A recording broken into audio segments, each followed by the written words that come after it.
This podcast may contain disturbing content for some listeners. It's intended for mature audiences. Listener discretion is advised.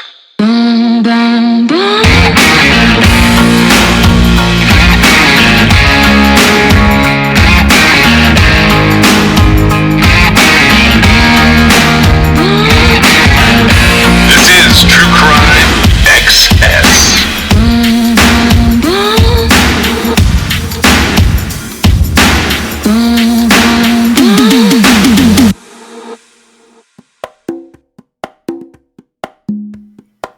So one of the things that had was kind of big at the end of last year was it was the 10th anniversary of the Sandy Hook Elementary School shooting, and that's a kind of a big deal as far as like true crime news goes. It is like such a big deal. I followed that sort of obsessively when it first happened. It like felt a little weird that 10 years had passed. Well, definitely. And the story resonated with me for like a number of reasons. It doesn't seem like it should have been 10 years ago. Yeah. It had cropped back up in the news the last couple of years because there was this whole thing where Alex Jones, who's a radio host, he ended up being sued by some of the parents of whose children were killed in the shooting because he was saying that it was like a false flag operation.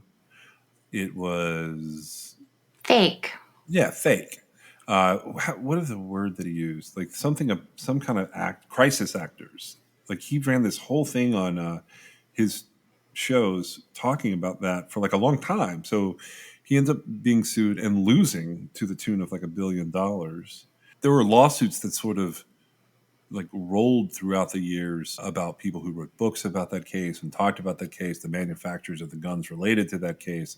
It kept going for quite some time, but no real criminal action really took place there because the perpetrator killed himself. He had killed his mom, and then he killed himself at the sort of the end of all of that. And that's sort of depressing when that happens. But it's such a tragic situation all around. It kind of leaves you numb. It really does. In fact, I've wondered sometimes if people are so adamant about, like you were saying, the false flag, the conspiracy theories of like how the government set it up for some unknown reason. I wonder if like that is just a really callous way of them trying to cope with what occurred. Yeah, I mean, when you have a school shooting that's that big and that sort of sprawling, because you're talking 27 kids died, and his mom had been killed at home as well. So, and these were first graders. Yeah, these are little kids, which makes it it makes it very hard. Not that middle or high schools are not hard, but like these are little kids, and it really amplifies the innocence lost there, right? Yeah. And this kid was like 19, 20 years old, and it's all a waste, all of it. Yeah, I followed it, and I just remember thinking like how horrible it was, but it stuck. Like it's one of those things that like stuck in time in my mind. And anytime something sticks in my mind, I'll occasionally go back and sort of read around it. That case is unique for a slightly different reason for me. So the shooting took place. It's known as the Sandy Hook shooting, but it took place in Newtown, Connecticut, which is a pretty small place. I don't know how big the population is. I imagine it's probably 20 or 30,000 people there. And I don't know much about that town or that area, but I had read a little bit about it because it's like in my mind, it's sort of on the edge of being part of like New York, like being, over in Connecticut. Mm-hmm. And about 7 months after the Sandy Hook shooting. So the Sandy Hook shooting takes place December 14th, 2012. And I'm trying to think. I think that's a Friday. It was a Friday, It yeah. was a Friday. Okay. So in July of 2013, I sort of got sucked into something happening up there. I don't like it's weird for me because like sometimes I'll pick up a case and start reading about it because I'm curious if it's going to hit the mainstream media or if anyone's going to talk about it. Particularly, and you and I discussed this before. Particularly, it's when it's like a white male, and I think the way we described it is like a middle aged white male, an adult white male. I don't know exactly how I said it, but there was a guy who vanished up there in Newtown, Newtown, Connecticut. Sorry, there's a guy that vanished in Newtown, Connecticut, and it was one of those things that like it just resonated with me. Do you remember the case of Robert Hoagland? I do. So he lived with his wife, and her name was Lori. She was actually a teacher at Newtown High School, but they lived on Glen Road in the Sandy Hook neighborhood. And they raised three boys. Now, I don't know how long they'd been married, but I do know that like the children were like, I want to say they were all between 18 and 22 by the point in our story that we're going to talk about. And they had separated when they got to adulthood. So meaning I took that to assume that like the youngest kid had been at least 18. Right. And they had a 24-year-old who had some addiction problems. And he went into rehab. And Robert Hoagland, he had left his restaurant job in that area. And he had started working at a friend's law firm so that he could have like a more regular schedule to help his son with recovery, to help Max with recovery. And he also worked as a real estate appraiser. The plan the family had was they were thinking of taking the son who had been through rehab out on the Appalachian Trail to be like a part of his recovery or his transition out of addiction. And in July of 2013, the wife, Lori, she goes on a 2-week trip over to Turkey with some friends. Now, she was regularly exchanging email messages with her husband, Robert, and they had separated for a year or two, and then they had later reconciled. So at this point in time, they were on pretty good terms and they were talking, particularly when it came to discussions about the children. And about a week before Lori was supposed to come back from Turkey, two of the family's laptop computers were stolen. They went missing, and Robert thought they were stolen. He came to believe that he believed his son had taken them and that he was probably trading them for drugs and either sell them or exchange them for drugs. So he sends an email to Lori and he apologizes that this has happened. And they briefly speak on the phone on the evening of July 27th, and he confirms that he's going to pick her up when she gets back from Turkey at JFK Airport, and that's supposed to be on July 29th. So on July 28th, he goes out in his wife's car.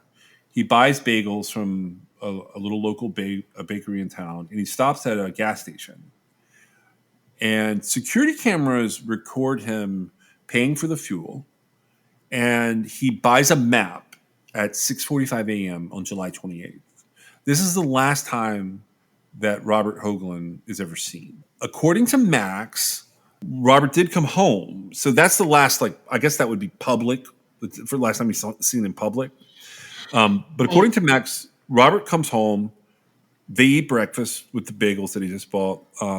Max said that he saw his dad paying some bills, and then he was playing Scrabble online, either on a computer or a phone, and that around 11 a.m., his dad went outside to mow, and while he was doing that, Max took his mom's car. They said he'd be back in a few hours. The next morning, Robert is supposed to be meeting Lori at the airport around 4 p.m.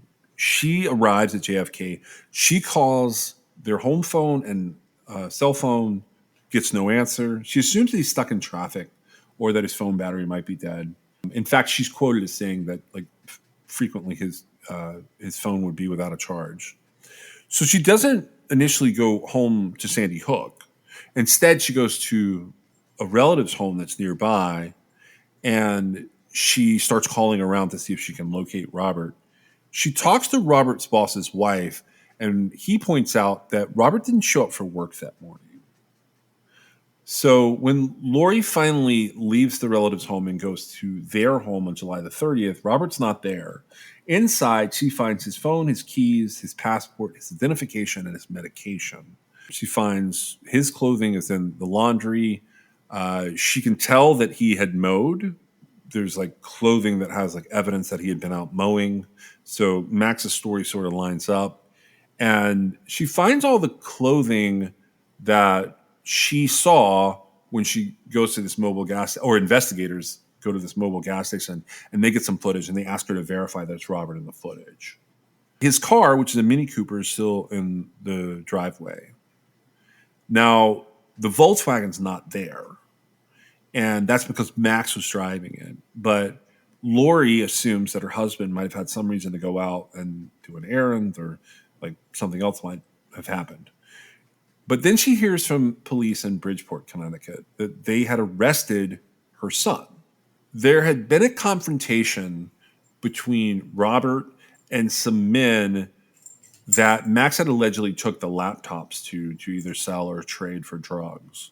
This area was known to police as an area where a lot of drug sales and sex work took place.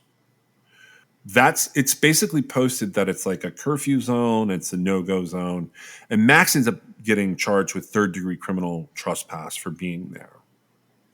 He tells police that he had gone there in the Volkswagen, his mom's car, to buy some drugs, and that his mom had given him permission to use the car. She told the Bridgeport police that he did not have her permission. So they held him on a $2,500 bond, but they did go and question him to find out if he knew where his dad was. And he said that he did not. The Hoagland family, like Lori and the other members of the family, they informed the National Park Service that they believe that Robert might have gone on his own to hike the Appalachian Trail. So, along with friends of the family, the Park Service printed and distributed flyers with Robert's picture on them. And the family went about trying to get media attention on the case. There was a missing persons report that was filed in the Sandy Hook area. But the police sort of like hit a dead end after the confrontation with the people that he thought had the laptop. And then they see him withdrawing cash. They see him buying a map. They see him paying for fuel. And about a week later, they decide to just put him into NamUs, the National Missing and Unidentified Persons Systems Database. On August the 6th, Lori found Robert's wallet and the keys to his Mini Cooper hidden under a little doll that was sitting on a chair in their bedroom. She later told investigators that she had changed her original theory that her husband had left voluntarily and might possibly be on the Appalachian Trail. And she had started to sort of expand her theory, thinking that maybe Robert might have been abducted for something related to the confrontation with the people Max had given the laptops to. So Max pleads guilty to the trespassing charge, and he gets let out of jail for time served. Police end up questioning the people that he said had stolen these laptops, but there's no link to Robert or Robert's disappearance. And Max says he doesn't know anything about what happened to his dad. And Lori's been pretty specific to say that everything related to Max and the trespassing and those men didn't seem to have anything to do with Robert's disappearance. Police also searched Robert's work computer when he was found to have searched several times for an address in Rhode Island, but there was no connection found there to his disappearance when that was investigated. There was a similar search on his home computer, but there was a program that Robert had downloaded and installed a month before his disappearance that allowed the user to browse privately and to delete all records of searches and results. They made a big deal out of that, but to me, it seemed like he had just put DuckDuckGo as his browser. So in the fall of 2013, Lori and some volunteers started searching wooded areas in and around Sandy Hook. The police did end up bringing in search dogs, and the local police there searched a lake that was on the edge of town that's like right along the Housatonic River. None of these efforts or searches turned up anything related to Robert. And the oldest son, Chris, in October of 2013, he leaves what he's been doing down in Hilton Head, South Carolina, and he comes home to help his mom out with his brothers and to just help out around the house. Now, they had started the court process necessary to do all of the things that happen when someone goes missing. Usually the first thing is the court will appoint a trustee to oversee the missing or potentially deceased person's interests. They start that in fall of 2013. Now, late 2013, there are multiple sightings of men who could potentially be Robert reported in Rhode Island, which Rhode Island is directly to the east of the area they live. There was a man seen walking along 117 there. He was later seen walking along I-95 near Warwick, Rhode Island. Now, that turned out to be a different person. But there were some Rhode Island Department of Transportation workers who thought they had seen him walking along the Connecticut state line with Rhode Island.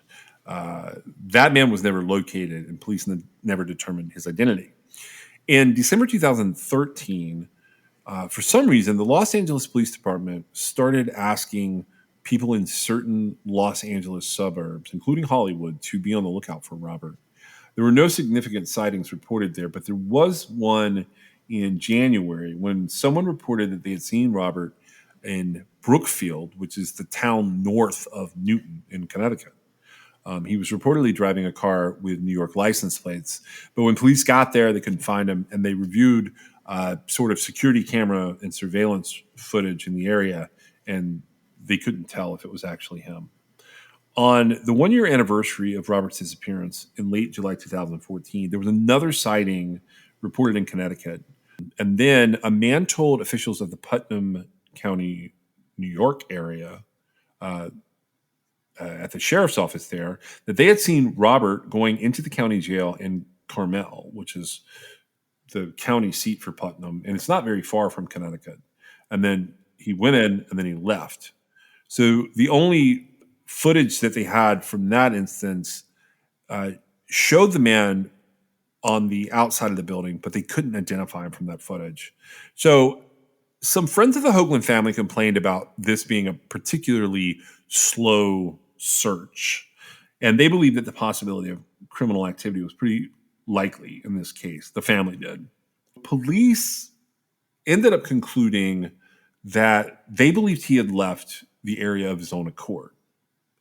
And the family said that the reason they did that was so they didn't have to spend so much time and so many resources on this case.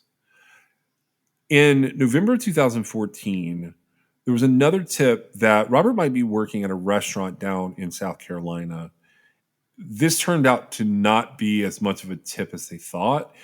They did reach out to the Horry County Sheriff's Office and the Myrtle Beach Police, but ultimately they decided that this was just a random thought that the tipster had, and it was something related to one of the kids having lived in that area. There are a lot of theories on this. In 2016, Investigation Discovery covered it. There was an episode of Disappeared that they put out that focused on Robert's disappearance. There were no significant leads or sightings that came about from this. They were hoping that this episode called A Family Man, which aired on May 31st of 2016, would generate some new tips. Around that time, the police talked briefly to the press, and they sort of revealed some of the things that we were talking about. That case is now closed, and that happened over the holiday season. Did you read about this? mainstream media? I did. It's actually it's great that it's not great, but like it's a nice example of one of the categories that I have. Yeah, so on the Help Us Find Hoagie Facebook page, which is it was still active. I don't know if it's been archived or not. You guys could go on and potentially check that out. It's literally Help Us Find Hoagie. It talks about some of the different media, some of the families talking on there. They talked about like how specific an amount of cash had been withdrawn. It's a really good rundown to sort of a disappointing ending in some ways. It's an interesting ending to me. On December 5th, 2022, police responded to investigate an untimely death about 100 miles west of Newtown, Connecticut, in a town called Rock Hill, New York. And officials had difficulty ascertaining the identity of the deceased, who it was believed was a man named Richard King, who had been living in this area for almost 10 years. He'd been living there since November of 2013. Further investigation revealed that this individual, Richard King, had some documents squirreled away that indicated he was Robert Hoagland.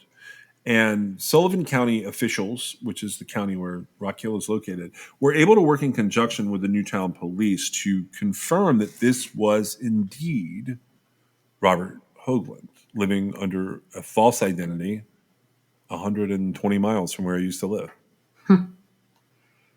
I thought that was a cool piece of true crime news to kick this off because, like, it shows that, like, sometimes, He walked away from his life. Yeah, he just walked away. It is fascinating to me, and they do have it in the media, right? So it's not like we're the only ones bringing it up, but like there was absolutely nothing criminal about his disappearance. He didn't do anything wrong. I mean, and he didn't do anything illegal. They did, I don't know, like if he was even aware of what was happening, but resources were wasted. It's certainly not his fault. It's also not his family's fault. I mean, sometimes these kind of things happen, but it would always be better to let people know that you were going to start your new life. But I think the reason a lot of times that doesn't happen is because then you can't, right? Yeah. Because people just won't let you go or whatever. I feel like he just had enough. And it's kind of an interesting story that, of course, I feel like is none of my business because it wasn't criminal. But he made his way and he really did start a new life. Now, he was only 59 years old when he died. Yeah. So there's no telling what kind of toll that took on him. And I believe, they were grown when he disappeared, and now they're, even older. His sons were basically, I think somebody asked them and they made the comment that they're still processing what happened. And, they didn't really have a comment, but it is really interesting. Yeah, it's surprising to find such a clear example of something I consider all the time when I sort of sit down and like look at a missing persons case.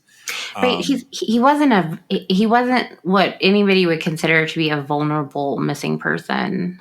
No, he wasn't. But I worry that, like, sometimes even you and I have been a little guilty of looking at capable adult people, men and women, and sort of like, if it doesn't seem like they need any kind of assistance, we'll wonder for a minute, but we might brush it off, even if there's a chance they've been abducted. And nobody found him. Well, right. And yeah, you're right. I mean, if unless there's something like, there's usually some sort of evidence or something that would indicate, foul play or like that this person may be in trouble. For the run of the mill, like normal adult person who was last seen getting gas and like mowing his yard or whatever, I had a hard time believing anything bad happened to him. Unless there was some sort of ongoing feud, or he was set to testify against so and so, or anything nefarious. The son's angle, I mean, it was something to consider, but I don't ever see anything like that really playing out. I mean, what would be the point of bringing the father into it or whatever, But Yeah. I mean, I guess that was something they could go off of, but it ends up just being nothing. He literally just said, "I've had it," and he left, and he was able to make his life from there. And, but just on a general basis, without something, and even if because it tends to be sometimes middle-aged people that I would call typically invulnerable, meaning that they're probably not a victim of anything. Something will crop up and you'll go, oh wait, maybe they were a little bit vulnerable, and that can change it as well, even if it's not something really obviously nefarious going on. Yeah. So there was a chance that they thought maybe he'd been abducted. I think some of it looked weird to his wife, but once you've been sort of separated and reconciled, I think you have to, she took the right approach, where she was at first thinking, well, maybe he's off on his own, maybe he left of his own accord. She was right. She just didn't know where he was going, or that he didn't care to have her, be a part of his life anymore, clearly. But she did suspect, once she found his personal stuff was all there at the house, that maybe something weirder had happened. But it turns out that it did not. He just vanished. But that was tied to the Sandy Hook anniversary for me, because I remember that guy disappearing, and I thought, the 10-year anniversary of Sandy Hook passing, and then us, the topic that we have today, talking about him and how that sort of neatly tied itself up in almost the same amount of time, because it happened 7 months after Sandy Hook that he disappeared, and then we ended up finding out in 2022 that he was not missing after all. One of the things I wanted to bring up today, and this is not a normal part of the series, this is something new that we're doing. When we mention something in the podcast series that I feel should get its own episode, I'm going to start doing a few of those episodes that are sort of right on the sideline of what we've been doing, a little bit of a side story. So we started talking about one of the serial killers that is providing the genesis for how serial killers work in the Lonely Hearts section of things. I don't know that he specifically applies to that, but we mentioned a kidnapping in there.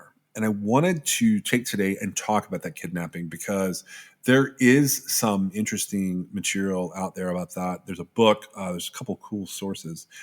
For today, parkradspsenterprise.com has a 3-part series that serves as the basis for some of our sources today. There's a writer there named Tracy Briggs, who is a part of that. And then the second thing is there's a guy who covered this at the time, and when it happened. His name is William Swanson, and he wrote a book that's called Stolen from the Garden. That book is available on Amazon. It is what I would call a beach read. If you're into a true crime story, it is weirdly upbeat, if that is an accurate description to use here. But who we're talking about today is a woman named Virginia Piper. And I mentioned her as Ginny Piper because Harvey, and I can't say his last name, the Hammer, Carnahan, he was one of the people in the suspect list, but that's not quite how Virginia Piper's case played out. And I wanted to talk about that with you today. Have you read the Parks Rapid article on this, or some of it? Yes, I have. Okay, so I'm going to give a little backstory on this as to who Virginia Piper is. And I'm going to quote Tracy Briggs and also William Swanson, because they're kind of working on this article together. She looks like $1 million, is how William Swanson, the young reporter from UPI in 1972, and now the author of Stolen from the Garden, The Kidnapping of Virginia Piper, starts his book about the crime. Virginia Piper was a beautiful 49-year-old mother of 3 sons. She didn't have a job. She didn't have a profession, even though she was college educated, but she was very prominent with the Twin Cities charitable organizations. Newspapers of the time would call her a socialite and call her husband a tycoon. She was married to Harry Piper Jr., better known as Bobby, who was the CEO of prominent brokerage firm Piper, Giuffre, and Hopwood, now called Piper Sandler. Wealthy, respected, and prominent, you might find them at the same cocktail parties with the likes of the Dayton or the Pillsbury families. Despite being part of Twin Cities' upper crust, Swanson said that Ginny was pretty down to earth. She was very, very popular, she was beautiful, and she was funny. Despite the money, everybody considered her very easy to know and unpretentious, said Swanson. July 27th, 1972. Ginny's popularity and ability to relate to people would play out in her favor on the warm afternoon of July 27th when her world was suddenly turned upside down. This is how she described what happened to her in a news conference after she was rescued. And these are her words. There's actually video of this available of Ginny talking about this. It's pretty cool. She says, Thursday afternoon, about 5 minutes before 1, I was picking some dead pansies off one of my plants. And I had 2 cleaning ladies there that day because they always come on Thursday. And one of them came running out of the terrace and said, "Oh, those men." And I couldn't imagine what she was talking about. So I went inside, and there were these 2 gunmen masked. Each one of them had 2 guns in their hands, and they said, "Go get the cleaning woman, the one who ran away." He said, "Get her back." They tied me up, and then they handcuffed me, and they asked me where the safe was. And I said, "We didn't have one." They said, "Where's the jewelry?" And I said, "You may have 3 of my pieces that are upstairs, but that's all I had." And they said, "Where's your old man?" And I said, "He's not here. He's at the office." And they said, "Okay, Mrs. Piper, you're coming with us." Ginny went on to explain that they put a gun to her back and they led her to their car where they put a pillowcase over her head and they made her lay down in the back seat. So then they took off and they started driving. She didn't know where they were going. Swanson says before they left the house, they did one other thing. They left an envelope addressed to family, in quotes, on a desk by the front door. That, of course, is this extraordinary ransom note, says Swanson. It was the single largest kidnapping for ransom in FBI history. There were other big ones, but none in the United States as large as this $1 million. Swanson said that Bobby was the one to discover the cleaning ladies tied up and the note laying on the table. From Swanson's description, he says Bobby's a no-nonsense guy, and when he read that note, he had no doubt in his mind that these guys meant business. This was not a prank. These were not some buffoons who were just playing around. The people were serious and dangerous, and he wasn't going to mess around with them. So the FBI is called in immediately. And Swanson says, I think they felt that Ginny Piper was probably dead and that she was already a goner. That's usually the way these things work, which isn't necessarily true, but it's often the way they work. But Ginny was alive. After driving for a couple of hours, they took her out of the car and they taped her eyes shut. It was raining as they began to walk her through the woods through some deep grass. She said that at some point they laid down a tarp. Now, Ginny didn't know it, but they had taken her to Jay Cook State Park near Duluth. They told me to sit down, so I did. Fortunately, I had a pair of slacks and a blazer. Otherwise, I think I would have been very cold. We just sort of sat there for 2 days, and I sat up straight, and one of the kidnappers was in my attendance all that time. He only chained me up to the tree when he left to go, if he heard a funny noise or something in the woods. I was handcuffed the entire time. The most miserable part about it was that it was so terribly cold and wet and damp, and he was even shivering as much as I was. But then on Friday night, he told me that my husband was delivering the ransom. The ransom note was very specific. The kidnappers asked for used $20 bills without markings to be bound in 4 separate packages and put inside a canvas bag. Bobby followed an intricate set of instructions about the drop-off of the money and returned without incidents. The kidnappers appeared to have the money, but Bobby had no clue who they are. So this is a pretty unusual case to me, this 1972 kidnapping of Ginny Piper. What did you think of it, just sort of what I've covered so far there? Well, it is an unusual case. And So without researching, if I'm just thinking about it, I can't think of a whole lot of cases. Well, certainly not, involving a $1 million ransom, since that was the largest ransom at that time. But you don't often actually hear about kidnapping victims that are ransom for money actually being returned when the money is received, right? It doesn't happen that often. Yeah, no, it doesn't. It's unusual. But what we did have going on now we talked about this time in our Christmas episodes. If you remember, 1972 and 1973 is where several of those episodes took place in time, including the different hostage takings that were going on. And we were talking about how people were getting bolder with airplanes during like this brief period from the late 60s to like the mid 70s. There were some really bold hijackings that took place. And this is very similar to those. It just is asking for a huge amount of money. Right. And well, I feel like it may have been a little more personal than those, but. Yeah, I mean, it's definitely more personal. I'm just saying, like, I guess I'm thinking on the scale of like rising financial crimes that involve kidnappings or hijackings. Like, this is sort of like the golden age here that we're looking at.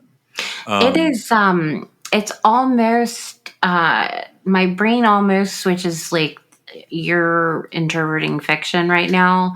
When you have a situation described like what she said, where they just took her, she sat in the woods and waited for her husband to give him the money, and then she's returned. Yeah. It's fictional. It just so rarely happens that way, because the majority of the time, it's never just a kidnapping for just money, right? Right. Ransom is a thing that happens. It may happen more in other countries, but most of the time, people don't have liquid money to give a kidnapper, no matter who takes them, right?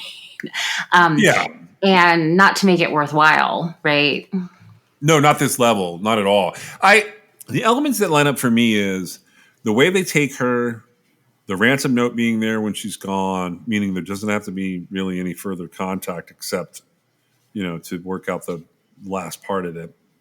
And the fact that she's alive when it's over, the amount of money, and then how they kept her, we get a description of that. But let's be honest, like a lot of people in this situation do not make it. And then I think the last part that's really interesting to me is, at least technically, they get away with it.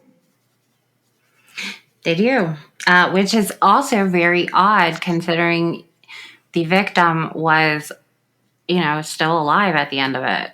Yeah, if you go through and read newspaper articles about this, the way that the papers describe this at the time, they describe it as being almost the perfect crime. And they include that element that she's alive when everything is over, despite the fact that like she can barely describe them because they essentially keep her in the dark. I hate to say it that way, but they keep her in the dark, and they don't do other than psychological harm. They don't do any real physical harm to her. They're basically just using her as the instrument to get this money that they want. And it worked. It does work. The way that this pans out is, and this is from Swanson's reporting and Briggs' reporting and multiple newspapers in the Minneapolis area from the 1970s. The police interview, along with the FBI, over 1,000 people. And in that group of 1,000 people, they have a pair of criminals named Donald Larson and James Callahan who are really interesting to them. And pretty much everybody they interview in this group of 1,000 is essentially cleared. Now, okay, let me specify what I mean by cleared. By fall of 1972, they decided that most of these people had nothing to do with this. But they can't get past Donald Larson and Kenneth Callahan being their prime suspects. About 5 years pass. So in 1977, this crime, this kidnapping of Jenny Piper, is still unsolved. On July the 11th of 1977, an interesting thing was happening, and that is the statute of limitations was going to run out for the federal government or the state government and local authorities to be able to take any kind of action legally at the time. So that 5-year statute of limitation was going to make it so they couldn't do anything. And they got a little desperate. They had 2 weeks to spare on July 11th, and a couple of FBI agents end up asking the U.S. attorneys to indict the men that they believe were responsible, which is this pair of petty criminals from the Twin City area that they call the prime suspects, and that's Donald Larson and Kenneth Callahan. They had another man they had named as a prime suspect named Timothy Gray, but for some reason they didn't indict him, and they didn't rule out that he was involved. They just don't really bring him back into the picture that much. Now, if you look into the book, Stolen from the Garden, according to the book, this is the description of what they were doing at the time. William Swanson says that Callahan was a cabinet maker. He ends up being arrested at his cabin in Cumberland, Wisconsin. And Larson found out about the indictment while he was in his cell at Stillwater, Minnesota, because he had already, so in that 5 years, he had managed to get himself a life sentence for a very, very serious set of homicides where he killed his estranged wife, Ruth Larson, their son, Mark, his wife's new lover, James Falk Sr., and James's son, James Falk Jr. He had been found not guilty in the death of Ruth's other son, Scott Powell, he was declared temporarily insane. But ultimately, that is called the Willow River murders, and we're not covering that today. But that was just one more thing that sort of plays into this. And they put these guys on trial, even after 5 years of interviewing everybody in the Jenny Piper kidnapping. The FBI realized they did not have much. They had a partial fingerprint on a ripped grocery bag that in what they believed was the kidnapper's car that seemed to match Larson's left pinky finger, which is a weird thing to match. They found a 6-inch strand of reddish hair that prosecutors said microscopically resembled Callahan's hair. But today, that wouldn't even be allowed in court the way that went down. Now, Callahan looked a little bit like a composite sketch that an artist had done of a man who had been seen passing ransom bills in 1974. I didn't read the exact amount today. I've read it before. I think they fined about $4,000 of these bills. I thought it was about 8, but I'm not sure. They find some small number of this $1 million in 20s. They don't find a lot of it. So they put him on a federal trial. The paperwork themselves, it's pretty interesting. The jury ends up deliberating for 30 hours. They originally get convicted by a federal grand jury, but in a November 5th, 1977 story from the Star Tribune, jurors said that they were leaning toward acquittal. So what ends up happening here is weird. They immediately appeal this conviction, and the appeal almost goes straight into a second trial. So the prosecution gets even more complicated. In the first trial, I think they put 100 witnesses on the stand. And in the second trial, they put 154 witnesses on the stand. The defense points out that Callahan and Larson were removed from the suspect list back when, immediately after the crime. They were put back on when the statute of limitations was running out and the Bureau was desperate for a conviction of any kind. So the fingerprint, when they go back and they test it, they keep a record of every time they test a fingerprint. The first 3 times that the fingerprint is compared to Larson's, it doesn't match. But on the 4th try, the FBI suddenly says it's a match. I've never figured out why that happened. I do not know to this day if it actually matched. I would say that it didn't. And the reason I say that is because every single time I've ever seen an analysis report come back in any case about a fingerprint analysis, which that doesn't mean I've seen all of them. I'm just saying what I've seen. It's always a direct comparison by one analyst. Yeah, and so I kind of pictured Means it like they they were were like, like, "Hey, we need this." yeah. Well, I was picturing it like bending the matches, like so. Like if you're trying to compare 10 points, it doesn't match, it doesn't match. If you're trying to compare 8 points, it doesn't match. You're trying to compare 6 points, it doesn't match. You're trying to compare 3 points. Wait, it's a match. Like, Right. And, there has to be some sort of standard there that was used or not used or whatever. But to me, it it shouldn't any more match the third time than it didn't match the first and second, unless there's some creative interpretation happening. right. So we've been through the first trial. We've got this crazy second trial with some really good defense attorneys. And it turned out that Ginny Piper ended up being one of the best witnesses for the defense in this case. So she had very carefully been able to look at these guys and describe him, but she wasn't able to pull them out of a lineup, specifically Callahan. So the way that this worked is in her testimony, Callahan's voice sounded closest to the person who was with her in the woods, but didn't look like him, and she didn't pull him out of a lineup. She also described the kidnapper that was with her as having an unusual eye condition where he had an opaque color band around his pupil, and Callahan nor Larson had that. The defense also addressed kind of the most important issue here, which would have been at the time whether the FBI even had any jurisdiction in this case. Now, today they do. In 1972, it was more of a do they, because they would have needed to have proven that something had taken place interstate, meaning between Minnesota and Wisconsin. So that was like a relevant factor in this particular trial. But everything that gets laid out by the prosecution and then the rebuttal by the defense, in just 4 hours, this second jury comes back and their verdict is not guilty. And they basically said that the government failed to prove this case. And when they came back with the not guilty verdict, this case is closed. So Larson goes back and he ends up serving the rest of a life sentence in Stillwater. Callahan, he moves on to go back to Wisconsin, and the Piper family is going to try to recover from what happened to them much earlier in July of 1972.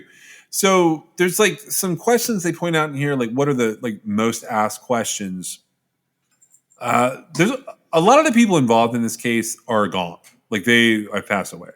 This is an article from 2021, which is kind of the same Parks Rapids Enterprise setup. It's quoting Swanson. Briggs is writing, and it says, as the 50th anniversary of the Piper kidnapping approaches, which would have been in 2022, but they say next summer, in many ways we know less about the case than we did a half century ago. In the book Stolen from the Garden, The Kidnapping of Virginia Piper, Swanson explained it like this. Making definitive sense of this case is like trying to put together a jigsaw puzzle using pieces from half a dozen different kits.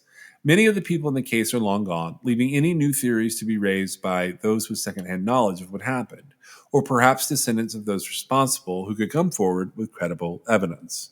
Whether more answers ever come, the kidnapping of Ginny Piper was the top story of the year in 1972, and to this day remains one of Minnesota's biggest true crime mysteries. Here are some of the most frequently asked questions. Did Callahan and Larson kidnap Virginia Piper? Even the Piper family itself was split on this one. Both Virginia and Bobby Piper went to their graves convinced that Callahan and Larson were involved. Their middle son, Tad, agreed with his parents, stating in Swanson's book that Mom was a very intelligent woman. If she believed those guys did it, they probably did it. However, oldest son Harry Piper III believes the two are innocent and for a while was even looking into writing a book about this case, going so far as to interview Callahan, the man once thought to be the person who chained his mother to a tree in the woods. Youngest son, David, according to Swanson, goes back and forth on whether the two men were guilty or innocent. Swanson, who has become as much an expert on this case as anyone, for his part, thinks that Callahan and Larson were not involved in the kidnapping. He says the state's evidence was circumstantial, including the fingerprint that after 3 failed attempts to match Larson suddenly matched, He called it a Hail Mary before the statute of limitations ran out. He also said the case featured unreliable witnesses and lacked a lot of common sense and logic. Callahan and Larson were career small-timers, lacking the ambition and imagination to conceive and execute $1 million job.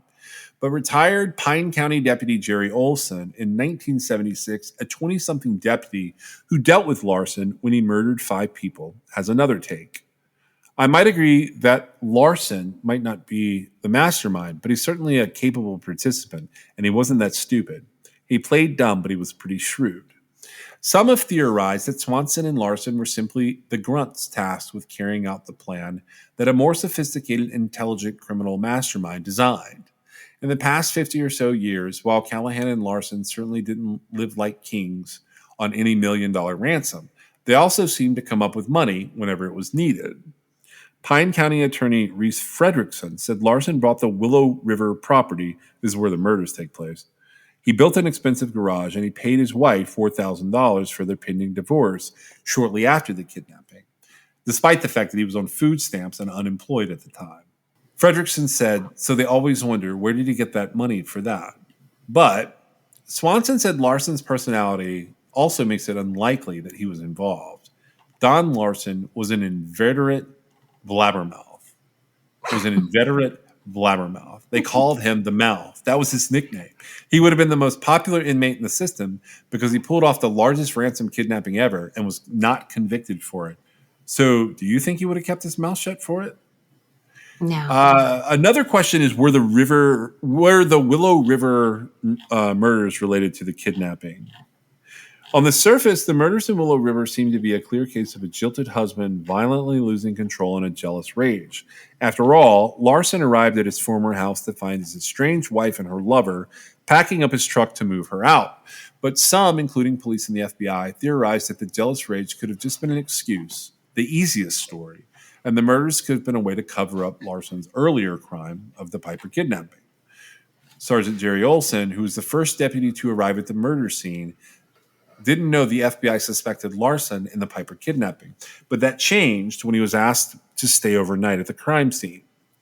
So the next morning, around 6:30 or 7 o'clock, I noticed there was a car down at the end of the driveway with 2 well-dressed gentlemen standing outside. When Olson asked if he could help them, they told him they were the FBI. He was telling me that they had come up to talk to Mrs. Larson on the previous Thursday and asked if he could interview her. And she said, well, I'm leaving Dawn, so if you can wait till next week, I'm glad to talk to you, Olson said. Ruth had been Larson's alibi the weekend of the Piper kidnapping. Could she have been ready to come clean and change her story when she was away from Larson? Maybe, maybe not, said Olson, but he thinks it's a possibility. The following day, Larson came to pick up Mark to take him to Minneapolis, and Olson said perhaps Mark told his father that the FBI had come to see Mom. Could the jealous rage story have been an excuse, and Larson instead been killing his wife to shut her up before she could change her story? There's a lot of stuff about this that doesn't line up, and they kind of point this out in this article. The big question was, where is the ransom money? It's literally the $1 million question, or the $996,000 question, because they're confirming here $4,000 of the ransom money was recovered after being circulated by someone in southern Minnesota. Well, I would say that since was it him or the other one gave their wife $4,000 for the impending divorce they were having. Well, that $4,000 is separate. That might be where you came up with the 8, because they're saying that this $4,000 was someone circulated that they caught it, like it was marked in some way.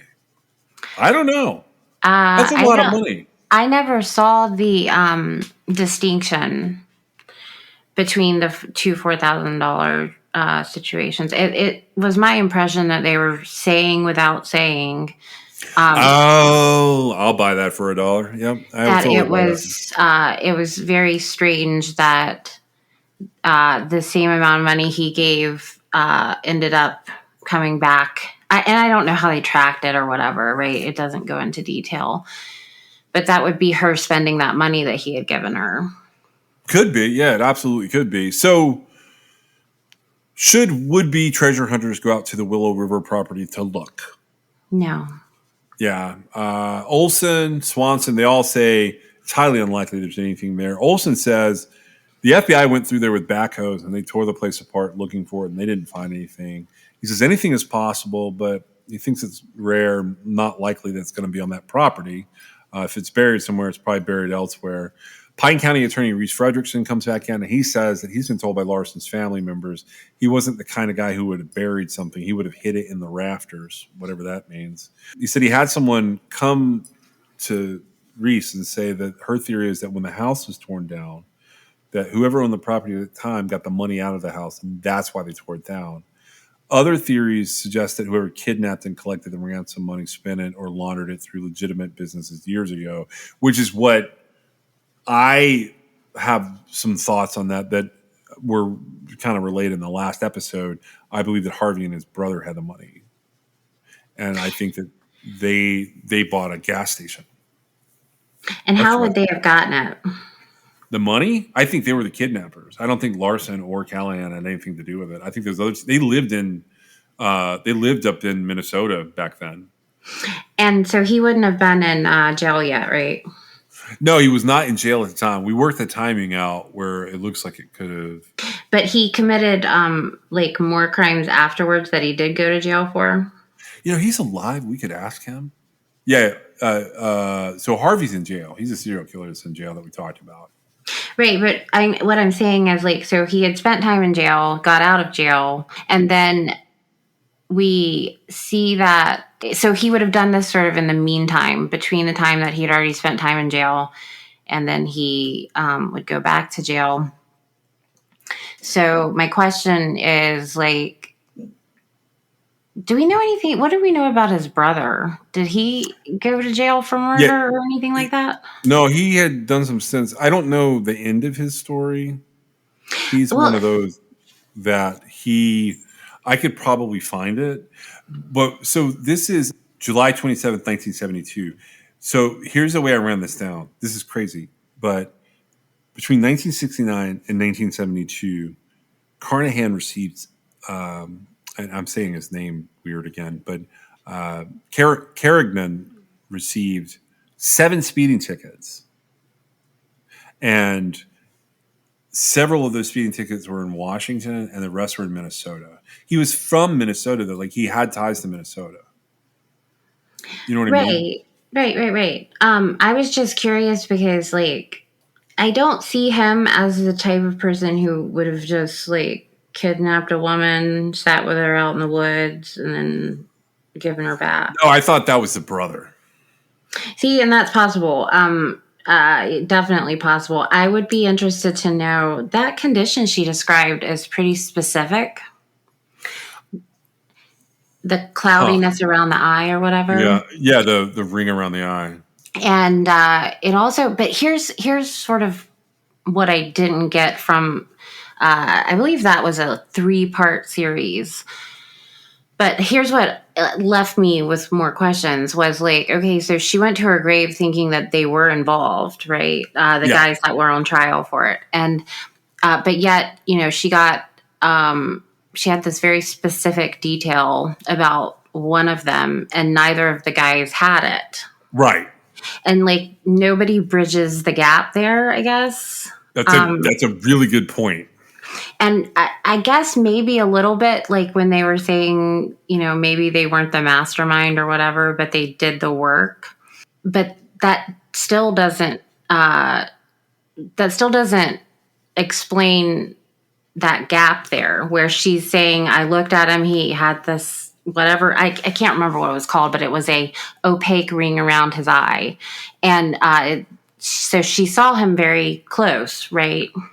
But yet she remained convinced that they were involved, even though clearly it wasn't the guy she described. It's weird. It's so. I think Clinton is still alive. The brother Clinton, Carignan. I think him and Harvey are both still alive. I'm curious, like if they would answer that question at this point, because like, what is anybody going to do to them? That would create the weirdest treasure hunt, wouldn't it? Well, maybe that money's long gone. You think if they had it, they spent it? There's no question. I mean, somehow or another, that money, yeah. I think anybody, whether it was, found by somebody else or whatever, that money's gone. But to me, though, is the only reason that comes up because he was a guy that ended up in jail as a serial killer who was also No, a rapist. he is. It's never publicly described, but he is high on the FBI. Like he's in their top 10 for this crime. He is never considered cleared. But there's no like nobody saw him in the area or anything like that. No, we just know he was out of jail. He was available for it. He wasn't committing other offenses. Like so, I had remember the circles on the maps. I had wondered if they found something there that made them think about it. Yeah, I would just so this could go like either way, really, depending. I mean, the case is over, obviously, without being resolved ever, right? Yeah. Now they did get convicted one time, and then they were acquitted, right? Yeah. So they get convicted, they get a new trial, and they get acquitted. I actually can't recall right off the top of my head why was it sent back for a new trial? The answer to that's sort of complicated. The gist of it is it gets through the 8th district, and there's a couple of reasons they find to kick it back down. The district court argues that they're wrong. There's a witness involved who could potentially say they didn't do it because someone else did. There's some problematic evidence that went on. This is during the gets in the second trial, but it's very complicated to look at cases that old from the perspective of like they come in these huge like the files are all individualized. I'm not trying to like make an excuse, but it would take us like hours for me to sit here and read through them all. It's a pretty sound finding to send it back. I won't say that it completely acquits them. I will say that it gave me a lot of like I felt like a jury could find reasonable doubt in there because I had doubts after reading it, but I had doubts because of the fingerprint evidence. I felt like the fingerprint evidence alone was really weird. Does that make sense? Yeah. So who overturned it? The 8th court. Okay. Claim communication between court and jury. So the end of this document reads, on the records made at trial and on remand, the motions for a judgment of acquittal or a new trial are denied. And then the United States 8th Circuit said, this dude's an idiot. He's wrong. And they agreed. They agreed with the defendants and they kicked the whole case. Right. The problem is that I still have the thought of the gap between the kidnapping victim, Virginia Piper, and the very obvious physical description she gave of her captor or one of her captors, and the fact that it didn't exist on those two defendants. Could this they didn't kill her, but this could actually prove one of my theories wrong. That the more people are involved, the more likely somebody is going to talk. I just can't. There's a gap here in the recording. It's not a gap, but I'm not going to put the whole thing in here. But essentially what I did was I did stop and go through all of the individual PDFs back and forth between the defendants and the U.S. government. And I gave Meg the gist of why it got kicked. I'm not including that for listening here because it's pretty dry. The recording's not great. Had multiple things open, but I am going to bring back in the recording between Meg and myself to sort of wrap this up, like the final conclusions that we had about the kidnapping of Jenny Piper. So thanks for looking that up. I didn't really mean to derail everything. I just found that interesting. I don't ultimately know why they kicked it. Still, there's I don't like reading court records this old because they're so long. Well, I think it's going to have. I think the reason. Well, actually, I don't even know if they presented it, but it's probably going to have to do with the jury more so than anything, which I would say is more of a technicality thing. Could be. I mean, ultimately, it resulted in a new trial, and the new trial had an acquittal. So obviously, this is one of the things we kind of have to be split down the middle on, whether we want to be or not. Because once they convicted and once they acquitted, I don't see anything in here that really looks like damning evidence that they did it. I mean, So I think it's unsolved. That's what I'm getting. Yeah, no, and if we're going to go by the process found them to have been acquitted, right? And I love to look into stuff and find, it doesn't seem like all the information is here. And I do feel like, because she essentially I'm sure she was traumatized, she was kidnapped, but like she was very fortunate, right? As far as like not being hurt, not being attacked, not being killed, right? Yeah. So I think that is where, I feel like kidnappings should absolutely be looked into and investigated and prosecuted to the fullest. I'm just not entirely sure.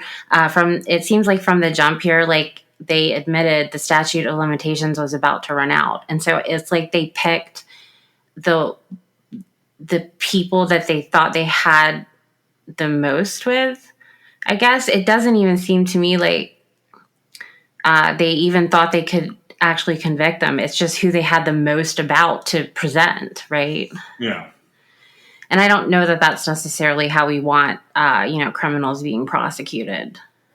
No, I don't think it is. I don't think that's what we want going on there either. But I don't know that like my idea is any better. Where I've followed this link, and I didn't posit the link of Harvey having done this with his brother Clinton. I just am saying, like, that came up in the course of my research into Genesis Part 1, and I wanted to cover the kidnapping because I mentioned it that way.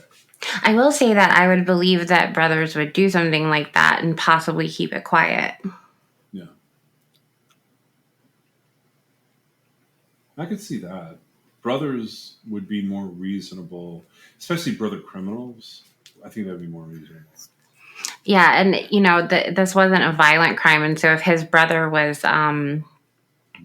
nonviolent, yeah.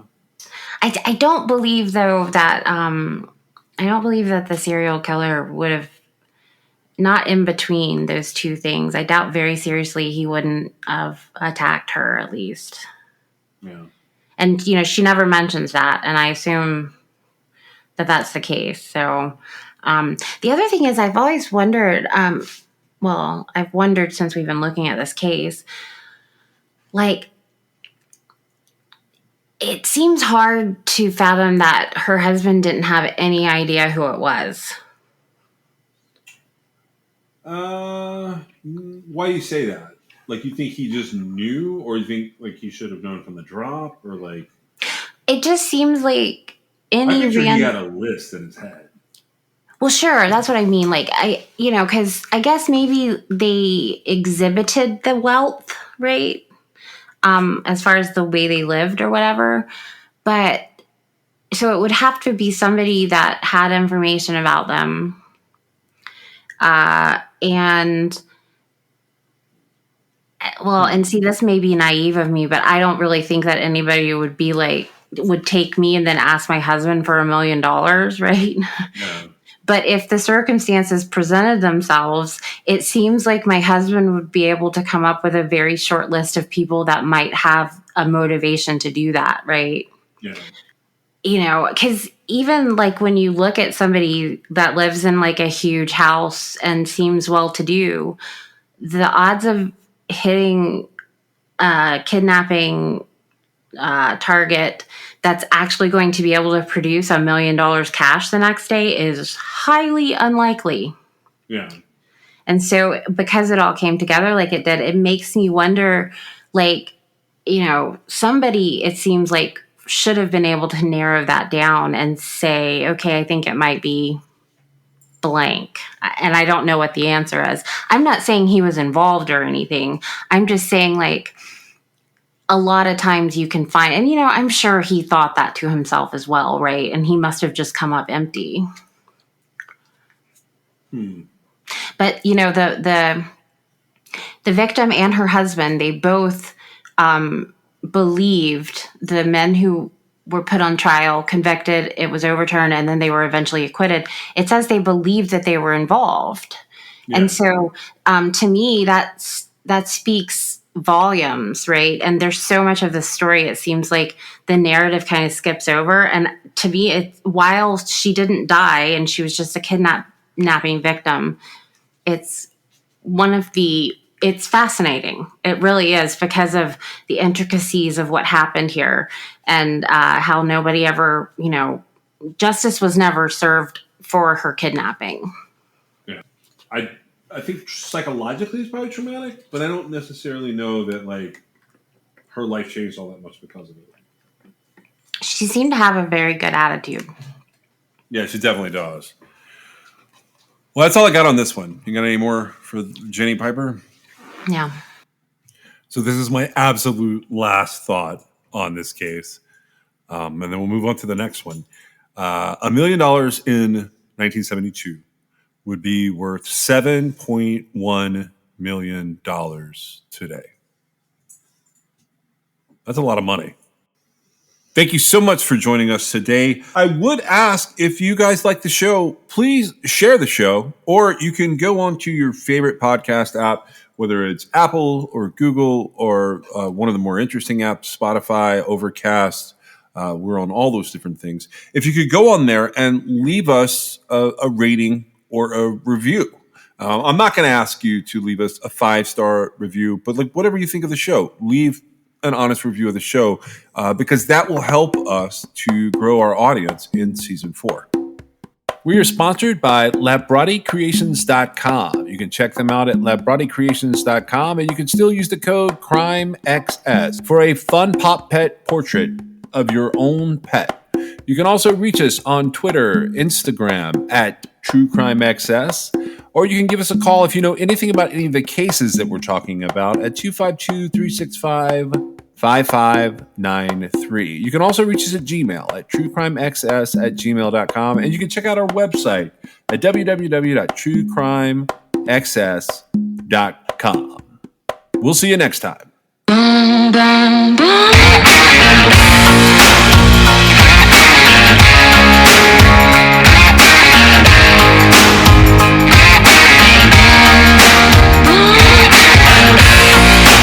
This is Crime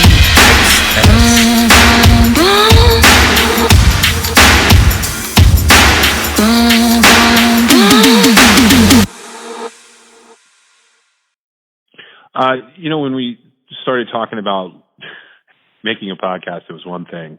And now you get in and it's like, 4th year in, 4th season, which is weird because like we didn't really, I did not, Meg maybe had an idea in her head. I don't know.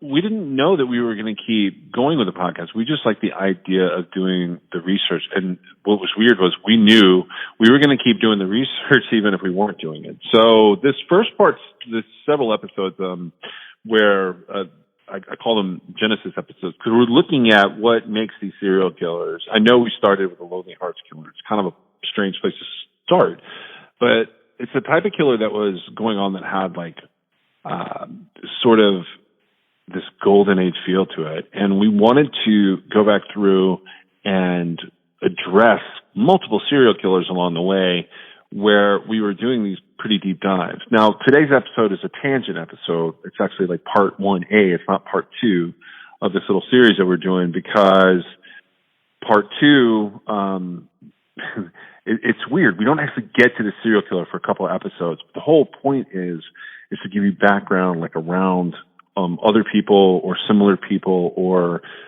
this is how it looked when these other killers did it. And we wanted to look at serial killers from around the world that were happening at the same time. It's hard to do that and put together like a really cohesive season. The first part of it's going to feel like a pretty deep dive into 2 killers, and then we'll have some summer stuff that we're doing.